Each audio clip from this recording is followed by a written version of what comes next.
அதில் மயிலாப்பூர் நிதி நிறுவனத்தில் பண மோசடி நடைபெற்றதாக கைது செய்யப்பட்டக்கூடிய தேவநாதன் யாதவ் மீது 800 புகார்கள் பதிவு செய்யப்பட்டிருப்பதாக பொருளாதார குற்றப்பிரிவுத்துறையினர் சொல்லியிருக்காங்க.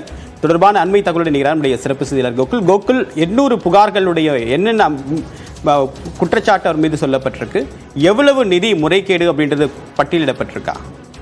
மயிலாப்பூர் இந்து நிதி நிறுவன மோசடி தொடர்பாக இதுவரை 800க்கும் மேற்பட்ட புகார்கள் பொருளாதார குற்றப்பிரிவு போலீசாரிடம் வந்திருப்பதாக காவல்துறை தரப்பில் தெரிவிக்கப்பட்டிருக்கிறது. ஏற்கனவே 144 புகாரின் அடிப்படையில் வழக்கு பதிவு செய்து தேவநாதன் உள்ளிட்ட 3 பேர் கைது செய்து சிறையில் அடைக்கப்பட்டிருக்கக்கூடிய நிலையில் தொடர்ந்து புகார்கள் குவிந்த வண்ணம் உள்ளன. இதுவரை 800க்கும் மேற்பட்ட புகார்கள் வந்திருப்பதாகவும் ஏறக்குறைய 94 கோடி ரூபாய், அதாவது இந்த 800 புகாரின் அடிப்படையில் 94 கோடி ரூபாய் வரை மோசடி புகார் வந்திருப்பதாக தெரிவிக்கப்பட்டிருக்கிறது. ஆனால் ஏறக்குறைய 500 கோடி ரூபாய்க்கு மேல் மோசடி நடந்திருக்கலாம் என்ற அடிப்படையில் பொருளாதார குற்றப்பிரிவு போலீசார் விசாரணையை தீவிரப்படுத்தியிருக்காங்க. அதே நேரத்தில் 10 நாள் காவலில் எடுத்து விசாரிப்பதற்காக பொருளாதார குற்றப்பிரிவு போலீசார் நீதிமன்றத்தில் தேவநாதன் உள்ளிட்டோரை காவலில் எடுத்து விசாரிக்க மனு தாக்கல் செய்துள்ளார்கள். அந்த மனு இன்னும் 2 தினங்களில் நீதிமன்றத்தில் விசாரணைக்கும் வர உள்ளது.